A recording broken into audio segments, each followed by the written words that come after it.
Sholat harus dimulai dari wudhu. Sholat harus dimulai dari mempelajari air. Ya, manusia mulia yang belajar tentang air. Mana air yang suci, air yang sudah ya, yang mustakmal, air yang mutanajis. Belajar itu membuat baginda Nabi besar Muhammad SAW tersenyum kepada kita. Ingat, senyum Nabi SAW kalau dibandingkan dunia beserta isinya, maka dunia beserta isinya nggak pernah dipandang oleh Allah dibandingkan dengan senyumnya baginda Nabi besar Muhammad SAW. Kita belajar fikih, cara mandi wajib. Jangan nikah tapi nggak ngerti cara mandi wajib. Ngerti harus cara wudhu, apa yang membatalkan wudhu, bagaimana cara sholat, di mana masuk niatnya sholat. Ya, di sini ada pondok pesantren Alham, di sini ada ya Ustadz Nana, belajar ya, hadir ya, dekat-dekat dengan tempat-tempat baik, jangan sampai nggak kedapatan kebaikan. Ya, ada masjid, datang berjamaah, ada pengajian, datang. Akhsarun nasi yaumal qiyamati rajulun amkana li talibil ilmi falam yatubhu. Manusia paling rugi nanti di hari kiamat, paling nyesal di hari kiamat adalah manusia yang memungkinkan buat dia belajar. Majlisnya nggak jauh, ustadznya nggak jauh, tapi nggak mau belajar. Itu nanti di hari kiamat jadi manusia yang paling rugi di hari kiamat. Nyesal dia.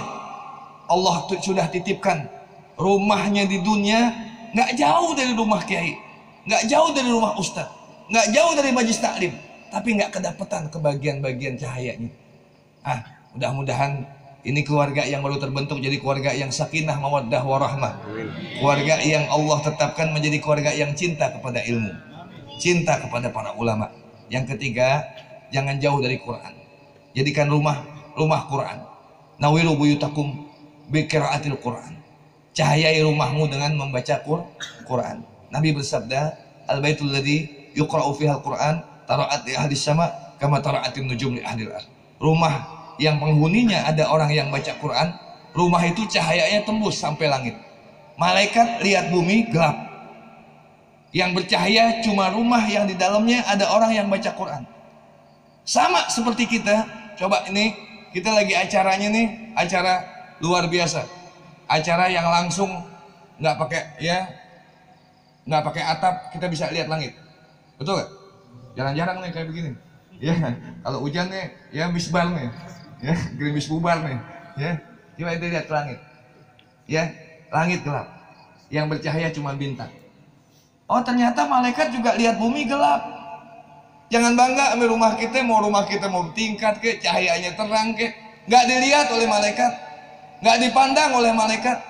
Yang dipandang malaikat adalah rumah, biarpun bocor, kecil, ngontrak, tapi itu rumah ada orang yang baca Quran. Rumah itu cinta baca Quran. Rumah itu mau orang belajar Quran. Rumah itu senang dibaca Quran. Bapaknya, ibunya, anaknya baca Quran. Jadi rumah sengsara kalau rumah bapaknya main handphone, ibunya main handphone, anaknya main game. Jadi rumah hancur-hancuran tuh orang. Nggak ada yang ngobrol, dekat-dekatan tapi nggak ngobrol, ya bapak nggak ngobrol, ibu nggak ngobrol. Jangan bangga, nggak ada orang jadi profesor gara-gara handphone. Makanya ini santri haram main handphone. Kenapa? Karena buat apa buang-buang waktu? Habis usia kita, nggak dapat apa-apa, nggak baca Quran. Coba berapa lama tuh kalau dia bisa baca Quran? Kalau bisa jadi handphone jadi download Quran, alhamdulillah.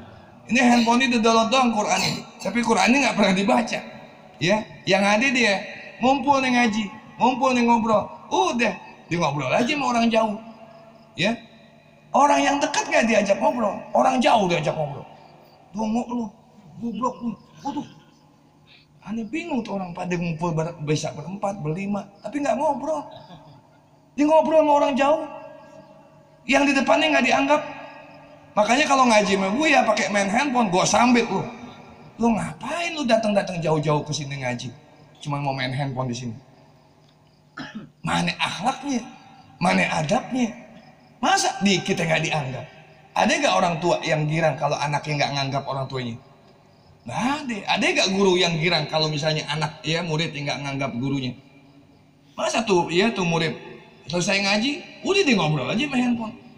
Subhanallah. Makanya majlis-majlis saya Kalau sampai belum bubar, nggak haram megang handphone. Ya, ngobrol. Anggap kita makhluk hidup, aneh makhluk hidup, orang tua makhluk hidup, istri makhluk hidup. Makanya kalau istri kita datang, handphone kita taruh. Begitu juga kita pengen, kita mau datang ke istri kita taruh handphone. Ya, jangan handphone suaminya megang, istrinya datang, suaminya asik aja main handphone. Begitu, ya. Jadikan rumah kita rumah ya ki ya, belajar Quran lagi. Khairukum man ta'allamal Quran wa 'allama. Ya, kita makhluk jadi makhluk terbaik. Ya, kalau mau jadi makhluk terbaik, Nabi bilang sebaik-baik kita yang mau belajar Quran dan mau ngajarin Quran. Ya, kalau belum bisa baca Quran, belajar. Biarin alif-alifan. Ya, biarin alif-alifan. Mulia orang yang belajar alif-alifan. Nggak bisa baca Quran, nangis.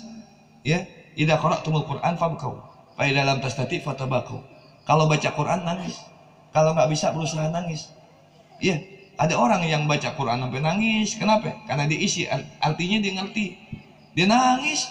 Sayyidina Umar ibn Khattab, nggak boleh ada orang baca hal ataka hadis Ghasyiyah, dia pingsan. Kalau ada orang dia lagi jalan, orang baca hal ataka hadis Ghasyiyah, ujuhun yaumaidin khashi'ah amilatun nasibah tasla naran tusqa min ainin laisa lahum ta'amun illa la yusminu wa la yughni. Dia pingsan. Orang bawa tuh. Kenapa? Karena dia ngerti artinya. Ya. Dia paham tuh isi Quran, dia dengar orang baca al-Ataqah, dia pingsan. Kalau kita orang baca al-Ataqah, kita nggak pingsan-pingsan. Kalau kita nggak ngerti, ya. Ada orang baca Quran nangis-nangis, kita tanya, ya Allah, ente baca Quran sampai nangis-nangis begini? Subhanallah, ente paham isinya? Enggak Ustaz. Lah kenapa nangis? Nggak bisa baca Ustaz. Masih sedih, nggak bisa baca Quran. Ada orang ngaku Islam, nggak bisa baca Quran, nggak sedih, malah dia bangga. Dia nggak bisa baca Quran. Gua dong nggak bisa baca Quran. Masa lu nggak bisa baca Quran lu bangga? Harusnya lu bangga bisa baca Quran. Ya, biar kata kita tua, kita pengen meninggal dunia dapat syafaat Quran. Quran akan syafaatkan orang yang senantiasa cinta dengan Quran. Deketin Quran, baca Quran. Ya, jangan megang handphone terus. Ya, ada waktunya kita megang Quran. Biar kata cuma satu ayat. Kalau kata Kiai Abdul Syafi'i almarhum, biar kata cuma sehari satu ayat nggak apa-apa. Baca Quran. Ya, Quran nanti akan memberikan syafaat. Ya, di hari kiamat. Man ja'al Quran amamahu qadahu ila jannah wa man ja'alahu khalfa zahri saqahu ila nar. Orang yang jadikan Quran di hadapannya, dia baca, dia amalin, dia belajarin. Nanti Quran akan dorong bahwa orang ini masuk ke dalam surganya Allah. Mudah-mudahan kita termasuk orang yang mendapatkan syafaat Quran. Nah, ini dua makhluk manusia dipertemukan dalam kondisi yang jauh, tidak kenal dari awalnya, lalu Allah jadikan dia bersatu dalam satu rumah. Ingat bahwa kalau besok kita 7 Agustus kita ngerek bendera. Iki, ya, siapa namanya? Nurul. Ya, Nurul. Kita ya pernah gak ngerek bendera? Pernah gak? Ki, pernah gak? Belum. 7 Agustus di pondok ngerek bendera. Ya. Kalau ngerek bendera nggak bisa dua-duanya narik, nggak bisa dua-duanya ngulur. Ya. Jadi yang satu narik, yang satu ngulur, yang satu narik, yang satu ngulur. Begitu. Jadi naik ke bendera. Ya. Jangan dua-duanya narik. Yang satu marah juga.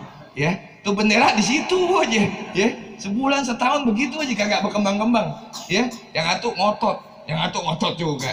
Yang satu ngotot, yang satu ngalah. Ya. Kalau yang satunya lagi marah, kitanya yang adem-adem. Sayyidina Umar ibn Khattab, ya ida salah kapajan, salah kaseton upajan akhir. Kalau Umar lewat satu gang, setan lewat gang lain. Takut sama Sayyidina Umar. Sayyidina Umar, kalau dia lewat satu gang, setan pilih gang yang lain ketakutan. Kalau kena bayangan Sayyidina Umar, tuh setan kebakar. Hebat gak Sayyidina Umar? Luar biasa. Tapi kalau di rumah, Sayyidina Umar dimaki-maki, bininya didiem. Ya, Sayyidina Umar dimaki-maki, bininya didiem aja. Ya, sampai orang bingung, ya Allah, Umar ibn Khattab, macan, ya, padang pasir, malaikat takut, setan takut sama Sayyidina Umar.